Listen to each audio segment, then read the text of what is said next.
the women's tag team division in WWE has already become more stacked and more loaded than it's ever been before. Oh wait, hang on a second. There we go. Sorry guys, I had to adjust my tripod to go up just a bit. Anyway, moving on. Already the women's tag team division has some incredible tag teams in the division, including teams like the Secret Service, Fatal Influence, and of course from WWE Evolve, the unlikely duo of Nikita Lyons and Zeta Steel, part of the Vanity Project on Evolve. Plus there are also several other teams at Evolve as well, including the team of Kendall Gray and Carly Bright. Plus on Raw, you've got the Judgment Day, you've got the Dungeon Dolls. You got quite a few tag teams. Even over at TNA, you got quite a few. Tag teams in the division. Yeah, in the Knockouts division as well, including the team of if I can, including the team of Zaya Brookside, and if I am seeing this right, from what I had seen on social media, apparently the team is Zaya Brookside and Lei Ying Lee. Plus there's also there are just so many incredible tag teams across all four brands. All 5 brands: Raw, SmackDown, NXT, Evolve, TNA. There's a lot. Speaking of TNA, I want to give a big shout out to Sami Callihan on an incredible wrestling career. This past Friday, he lost his match to, I think, Frankie Kazarian. I think it is, from what I'm seeing. And apparently he lost. He announced that he was officially going to. He was officially going to retire.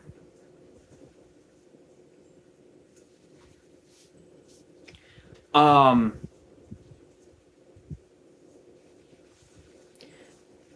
that's it. Like, literally, that was it. It's all over. Like, he literally no longer has any reason to wrestle. Never mind. It was against Mike Santana.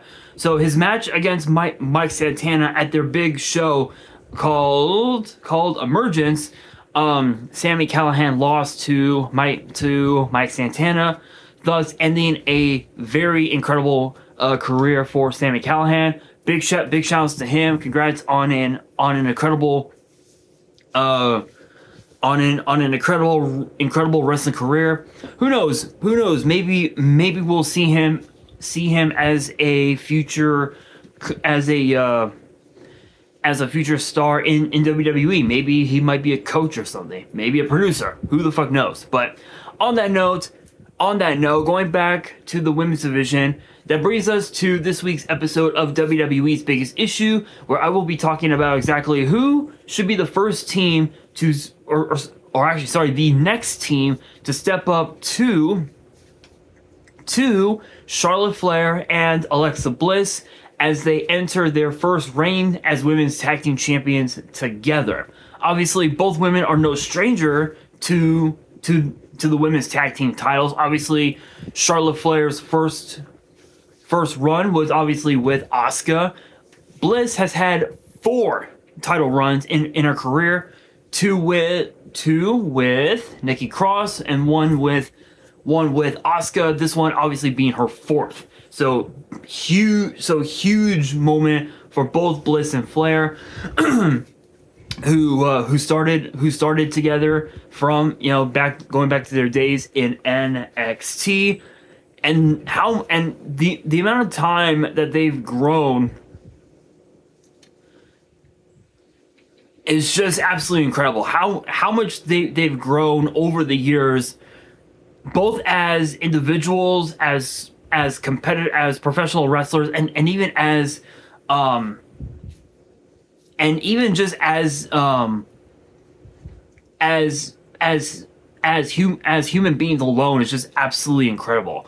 So with that being said, I mean, think about this, right? Like, you got a plethora of talent from all those brands, right? You have you've got obviously again the Secret Harvest.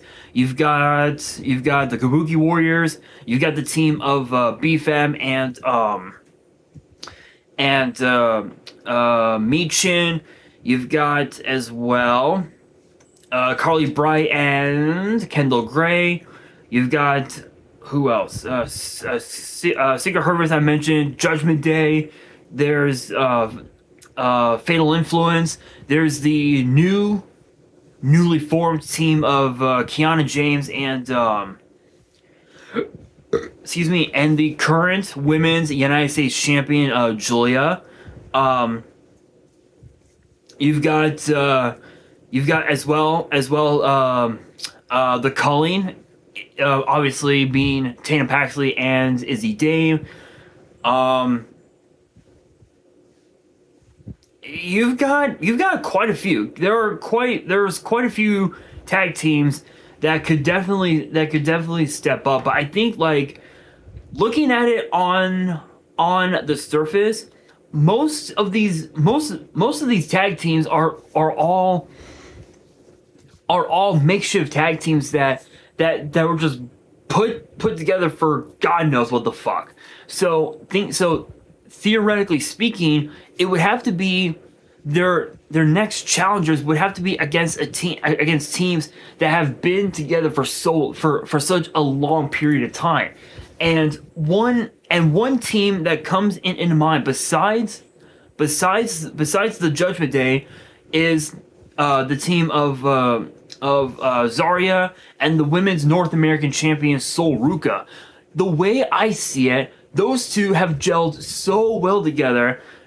It's amazing to know that yes, Zarya has been eyeing up championship gold in her own right, but she knows that they want to be tag team champions more than anything else. So that's one team that comes into mind. Another team that as well that I would love to see get a crack at the tag titles would probably have to be the Judgment Day. I get that the last couple within the last couple weeks, yes, the Judgment Day did invoke their rematch clause on Raw, and they lost. They still have a lot of potential to be probably one of the most dominant tag team champions in history. So that's another team. Secret Harvest is definitely one that I could see getting a future title opportunity. And if there was one other, I would probably have to say the Kabuki Warriors. Although, to be fair, after what happened last week on Raw, after what Asuka did to Io, one has to wonder if Io, or not Io, if Asuka is a babyface or a heel, and where does Kairi Sane, where does her allegiance lie in this whole ordeal? Does she align herself with Asuka, a woman that she had been tag team champions with multiple times over, or does she align herself with Io Sky, a woman that she had been friends with for a long time, dating back to their time wrestling in Japan? There's that right there is just, yeah, there's it's all over the place when it comes to the Kabuki Warriors. But if not them, it's those three teams plus So again, to recap,